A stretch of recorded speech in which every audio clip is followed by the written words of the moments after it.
오늘 이 새벽에 하나님께서 저희에게 주신 말씀은 요한복음 4장 43절부터 54절까지의 말씀입니다.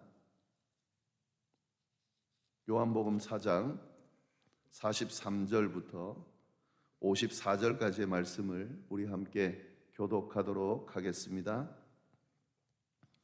이틀이 지남에 예수께서 거기를 떠나 갈릴리로 가시며 친히 증언하시기를 선지자가 고향에서는 높임을 받지 못한다 하시고 갈릴리에 이르심에 갈릴리인들이 그를 영접하니 이는 자기들도 명절에 갔다가 예수께서 명절 중 예루살렘에서 하신 모든 일을 보았음이더라. 예수께서 다시 갈릴리 가나에 이르시니 전에 물로 포도주를 만드신 곳이라. 왕의 신하가 있어 그의 아들이 가버나움에서 병들었더니 그가 예수께서 유대로부터 갈릴리로 오셨다는 것을 듣고 가서 청하되 내려오셔서 내 아들의 병을 고쳐주소서 하니 그가 거의 죽게 되었습니다. 표적과 기사를 보지 못하면 도무지 믿지 아니하리라.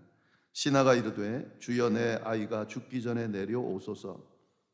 예수께서 이르시되 가라 내 아들이 살아있다 하시니 그 사람이 예수께서 하신 말씀을 믿고 가더니 내려가는 길에서 그 종들이 오다가 만나서 아이가 살아있다 하거늘 그 낫기 시작한 때를 물은즉 어제 7시에 열기가 떨어졌나이다 하는지라.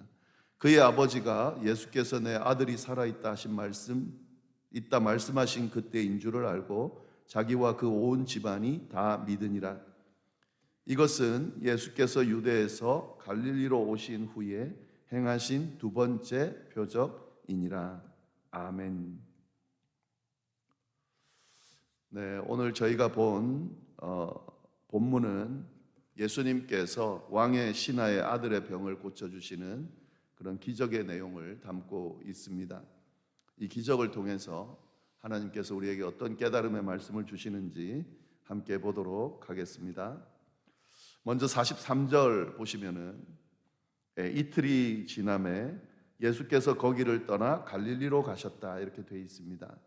이틀이 지난 후에 예수님께서 거기를 떠나서 갈릴리로 가셨다. 그러면 여기서 거기는 어딜까요?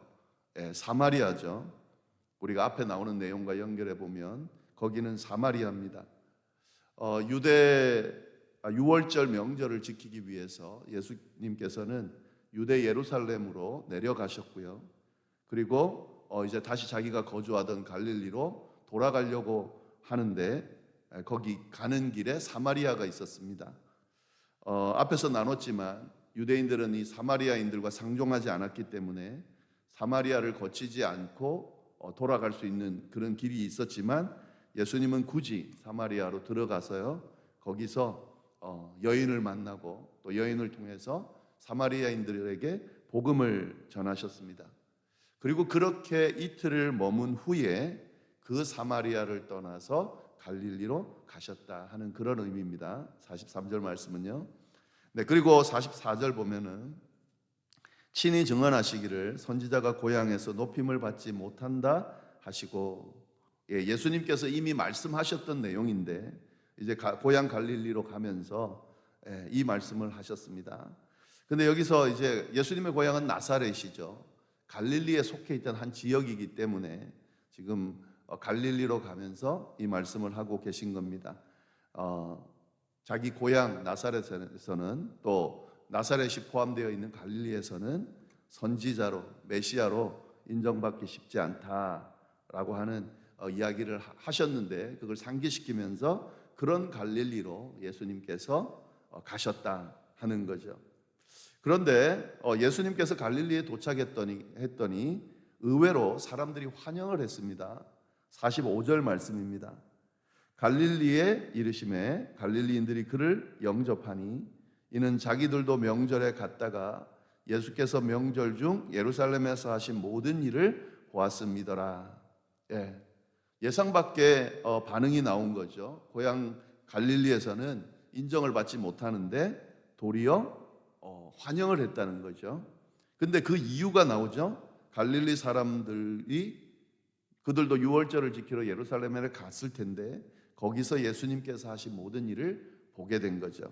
그래서 예수님을 환영한 겁니다. 그러나 여기서 환영하는 것은 예수님을 메시아로 제대로 알고 그렇게 환영한 건 아니죠. 기적을 행하시는 예수님을 봤기 때문에 그에 대한 반응을 지금 하고 있는 겁니다. 이런 이제 내용이 쭉 나오고요. 그리고 난 뒤에 예수님께서 갈릴리 중에서도 가나라 하는 곳으로 가셨습니다. 이 가나는 여러분 잘 알고 있으실 텐데 처음으로 예수님께서 기적을 행하셨던 곳입니다. 어떤 기적을 행하셨습니까? 물로 포도주를 만드는 그런 기적을 행하셨습니다. 그 갈릴리 가나로 가셨는데 거기서 두 번째 기적을 행하십니다. 그 지역에서의 두 번째 기적이 되겠죠. 46절 말씀인데요. 예수께서 다시 갈릴리 가나에 이르시니 전에 물로 포도주를 만드신 곳이라. 왕의 신하가 있어서 그의 아들이 가버나움에서 병들었더라. 이제 어떤 기적인지 나옵니다. 여기서 왕의 신하가 등장하는데 여기서 왕의 신하라고 하는 것은 여기서 왕은 아마도 갈릴리를 다스렸던 로마의 어떤 그 속국을 다스리는 그 지도자 중에 한 명일 텐데 갈릴리를 다스렸던 분봉왕 헤롯을 말하는 것일 겁니다. 그래서 여기서 왕의 신하 중 한 사람이라는 것은 헤롯의 신하 중에 한 사람이다. 이렇게 볼 수 있습니다. 그가 예수님을 찾아왔다는 거죠. 왕의 신하라고 한다면 상당히 지위가 높은 사람이겠죠. 그리고 특히나 로마의 어떤 그 권력을 가지고 있는 사람이라고 한다면 굉장히 상당히 지위가 높았을 텐데 그가 예수님을 찾아왔다는 거죠. 왜 찾아왔을까? 이유는 분명합니다. 아들이 병에 걸렸기 때문이다 하는 거죠. 그래서 병을 고쳐달라고 온 겁니다. 47절 말씀. 그가 예수께서 유대로부터 갈릴리로 오셨다는 것을 듣고 가서 청하되 내려오셔서 내 아들의 병을 고쳐주소서 하니 그가 거의 죽게 되었습니다. 왕의 신하의 아들이 지금 병에 걸렸는데 어느 정도 병이 심하냐면 거의 죽게 될 정도의 병에 걸렸다는 거죠. 그래서 이 왕의 신하가 예수님께서 유대에서 갈릴리로 다시 돌아오셨다는 말을 듣고 아들을 고쳐달라고 지금 부탁하려 왔다는 거죠. 제발 가버나움으로 내려오셔서 아들을 고쳐주십시오. 이렇게 이제 애원을 한 건데요. 지금 이 상황을 보면은요, 참으로 절박한 상황이라는 것을 우리가 볼 수 있어야 됩니다. 물론 아들이 죽게 됐다, 이 정도로도 절박하지만 지금 이 의미를 잘 들여다보면 좋겠는데 아들을 살릴 수 있는 다른 방법이 없었다는 것을 우리가 알 수 있습니다. 왜냐하면 이 가나에서 가버나움, 갈릴리 가버나움은 거리가 가까운 거리가 아니에요. 물론 그 지역에 있기 때문에 멀다고 할 수는 없지만 19마일 정도 됐다라고 우리가 보는데 그러면 19마일이면요 오늘같이 차로 가는 것도 아니고 걸어서 간다 그러면 절대 가까운 거리가 아닙니다.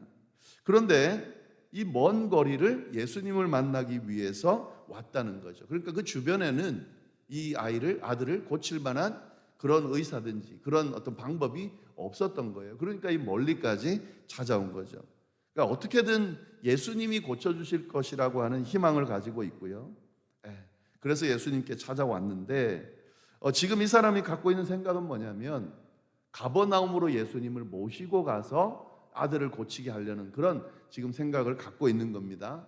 그런데 이게 굉장히 참 안타까운 건 뭐냐면 19마일을 왔다가 또 예수님을 모시고 또 19마일을 가야 됩니다. 그러면 이 시간이 꽤 걸릴 텐데 아들이 지금 거의 죽게 된 것을 감안한다면 사실은 예수님을 모시러 갔다가 예수님을 모시러 오는 중에 죽을 수 있는 이 정도 절박하다고 하는 것은 반드시 죽을 수밖에 없는 그런 상황인 거죠. 그러나 가만히 이렇게 지켜보면서 죽는 것을 그냥 지켜볼 수 없기 때문에 이렇게까지 지금 하는 겁니다. 예수님이 마지막 희망이라고 생각한다면 어떻게든 이 아들을 살려보려고 지금 최선을 다해서 몸부림치고 있는 것을 볼 수가 있습니다. 이렇게 절박하게 애원하는 이 왕의 신하의 그 어떤 간구에 예수님께서 어떻게 반응하셨을까? 48절 말씀을 좀 보겠습니다. 예수께서 이르시되 너희는 표적과 기사를 보지 못하면 도무지 믿지 아니하니라. 예. 지금 절박하게 빨리 가도 지금 아이가 나을까 말까 하는 상황이고 지금 절박하게 간구하고 있는데 예수님의 반응은 긍정적이지 않습니다. 굉장히 냉한 반응을 보이고 있습니다. 도리어 그를 포함한 일반적인 사람들을 향해서 나무라고 있어요. 48절 말씀에 너희는 표적과 기사를 보지 못하면 도무지 믿지 않는다라고 지금 나무라고 있다는 거죠. 참 안타까운 상황이죠. 예수님께서 희망이라고 생각하고 아이가 당연히 왔다 갔다 할 때 죽을 수도 있지만 이 예수님을 어떻게든 모시고 가야 되겠다라고 생각하고 지금 절박한 가운데 예수님께 도움을 요청하고 있는데 바로 들어주셔도 될까 말까 한 그런 상황에서 완전히 예상하지 못하는 반응을 보이고 있으니까 얼마나 실망스러웠겠습니까? 어떤 면에서는 화도 날 법한 그런 상황이 벌어지고 있습니다. 자, 그러면 이 다음에 이 왕의 신하는 어떤 반응을 보일까? 실망스러워하고 화도 낼 수 있는 그런 상황에서 이 왕의 신하는 어떻게 하는가? 49절 말씀입니다. 신하가 이르되 주여 내 아이가 죽기 전에 내려오소서. 지금 이 예수님께서 하신 말씀은 전혀 이 왕의 신하에게는 신경 쓸 부분이 아닙니다. 예수님의 반응이 어떠한지 이거는 전혀 그에게는 개의치 않는 그런 상황이라는 거죠. 이 왕의 신하는 예수님의 반응에 전혀 아랑곳하지 않고 그가 지금 필요로 하는 그 간구를 하고 있습니다. 선생님, 내 아이가 죽기 전에 내려와 주십시오. 지금 이게 아버지 마음이죠. 그죠? 부모의 마음이죠. 지금 아들이 막 죽게 됐고 예수님의 핀잔을 듣고 막 기분도 상하고 화도 날 수 있지만 그게 사실 그런데 신경 쓸 여유가 없죠. 자기 자존심이나 감정이나 기분 이런 게 지금 전혀 중요하지 않죠. 아들이 지금 죽어갖고 아들을 살려야 되겠다라고 하는 그 마음 때문에 지금 예수님의 그 핀잔이나 그 반응은 사실 상관없는 거예요. 그래서 그 예수님의 부정적인 반응을 듣고도 그래서 분명히 기분이 상했을 법함에도 불구하고 그는 상관하지 않고 간구합니다. 선생님, 내 아이가 죽기 전에 내려와 주십시오. 그는 아들을 사랑하는 만큼 간절했고요. 간절한 만큼 절박했고 절박한 만큼 끈질겼습니다. 이 다음에 예수님이 이제 응답을 해주시는데 그 응답의 이유를 든다라고 하면 이 아버지의 이 간절함과 절박함 그리고 그 간절함과 절박함이 담겨있는 끈질긴 간구 때문에 예수님이 응답하셨다라고 볼 수 있습니다. 50절 말씀 보시면은요, 이렇게 응답하십니다. 예수님께서 이르시되 가라 내 아들이 살아있다 하시니 돌아가라 내 아들이 살 것이다. 여러분 여기서 우리가 이 기도 응답을 받기 위해서 어떤 조건이 필요한지를 분명하게 보게 됩니다. 여러분 기도 응답 받고 싶으시죠? 그러면 꼭 필요한 것이 있는데 그게 바로 간절함입니다. 그리고 절박함입니다. 그리고 이 간절함과 절박함을 동반한 끈질김입니다. 사실 몇 번 기도하다가 많은 기도, 그건 응답받기가 쉽지가 않습니다. 물론 예수님께서 그렇게 간단하게 몇 번 기도하는 것으로 응답할 수 있는데요. 그렇게 응답하실 때는 보면 그 사람은 간절하지 않아도 그 상황이 간절할 때가 있어요. 그 상황이 절박할 때가 있어요.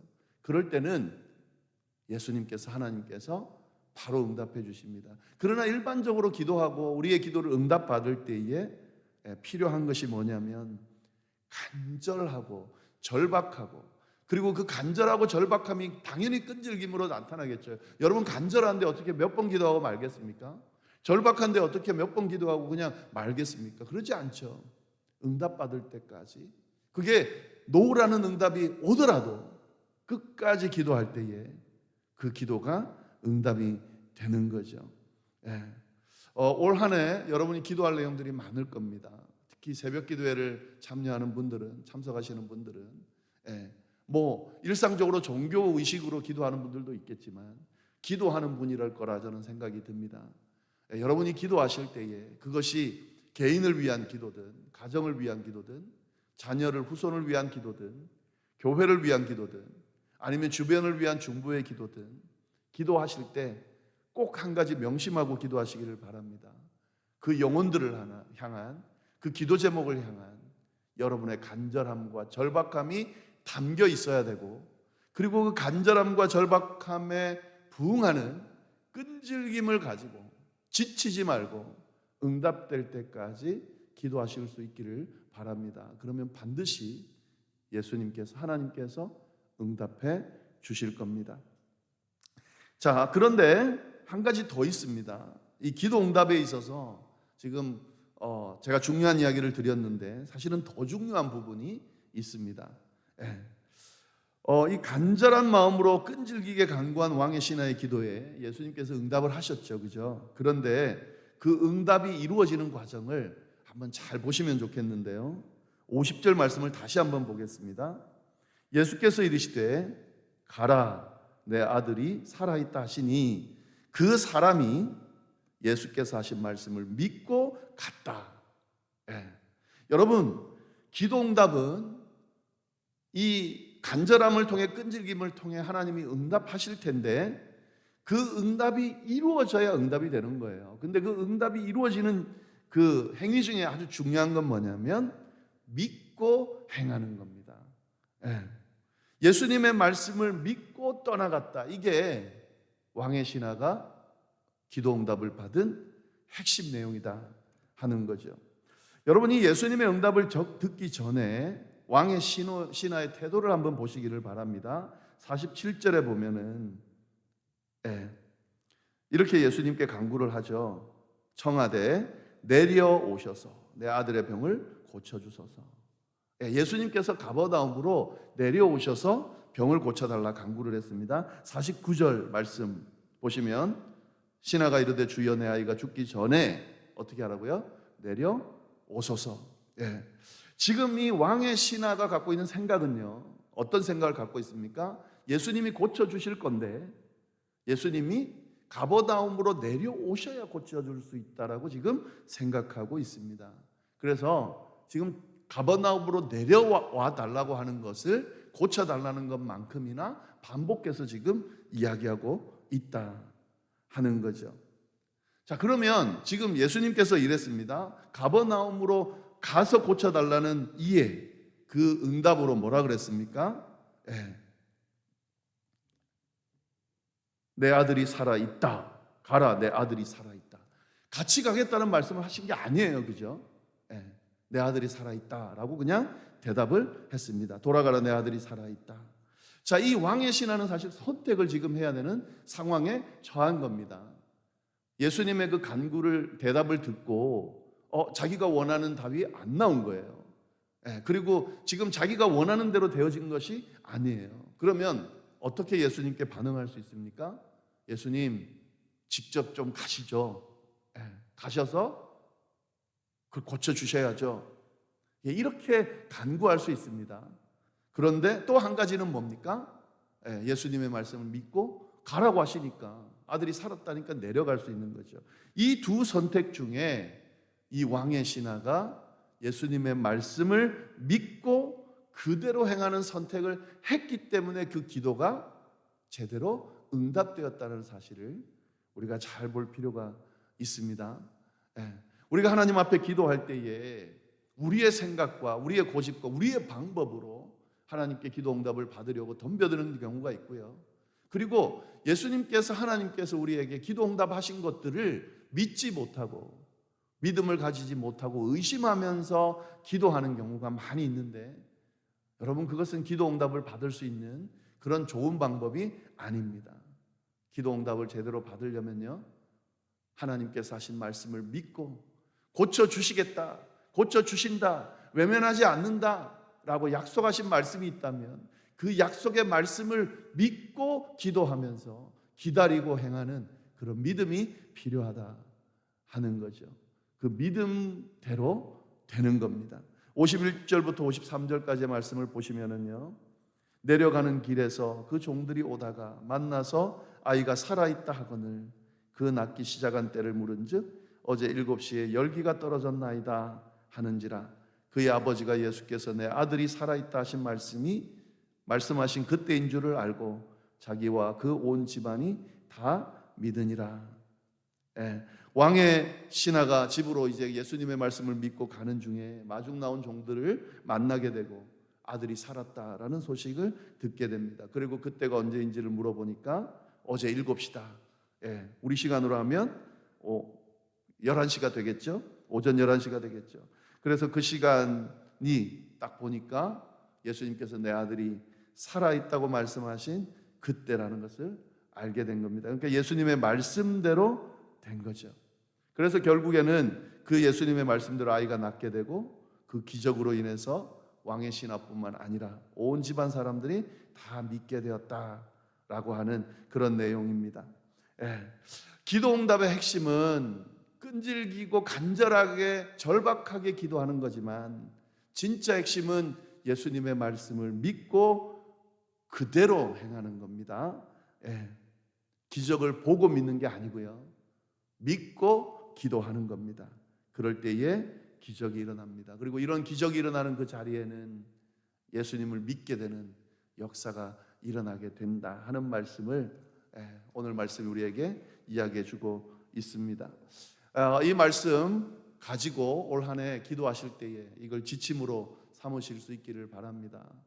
우리가 기도해야 될 내용들이 많이 있고 또 생기게 될 텐데, 기도하실 때에 기도하는 자들에게, 부르짖는 자들에게 그 기도를 들으시고 응답해 주신다 약속해 주신 그 변하지 않고 신실하신 주님의 약속의 말씀을 의지하고, 내 눈에, 내가 또 내 생각에 보이지 않고 또 생각대로 이루어지지 않는 것처럼 보이지만 끝까지 응답받을 때까지 그 말씀이 진리라는 사실을 믿고 기도하고 간구하면 하나님께서 응답해 주시는 그 역사를 분명히 경험하게 될 거고, 그 기도 응답을 통해서 진짜 살아계신 하나님을 더 믿게 되고 그 믿음으로 말미암아 우리의 삶이 더 복될 수 있게 된다라는 사실을 기억하면서 올 한 해 또 남은 여생이 기도하는 그런 삶이 될 수 있기를 간절히 바랍니다. 기도하겠습니다. 하나님 아버지, 참으로 감사합니다. 귀한 말씀으로 또 우리를 깨우쳐 주시고, 특별히 하나님 말씀 붙들고 기도할 수 있도록 주여 인도해 주셔서 감사합니다. 기도가 살 길이라는 것을, 하나님 앞에 기도할 때에 모든 것들이 해결되어진다는 것을 우리가 기억하면서 끊임없이 하나님 앞에 나아가고 하나님과 대화할 수 있도록 주여 역사하여 주옵소서. 사단이 끊임없이 우리를 방해하고 있습니다. 너무 당연한 것들이었는데 우리를 게으르게 만들고 또 우리를 쉽게 하나님 앞에 나아가게 만들고 하면서 특별히 기도하지 못하도록 우리를 방해하고 있다는 것을 인지하면서 거기에 현혹되지 않도록 주여 인도하여 주시고 더 기도함으로 나아갈 수 있도록 주여 역사하여 주옵소서. 이어서 드리는 개인의 기도와 중보 기도 위에도 하나님께서 함께하여 주시기를 간절히 바라고 살아계신 예수님의 이름으로 기도드립니다. 아멘.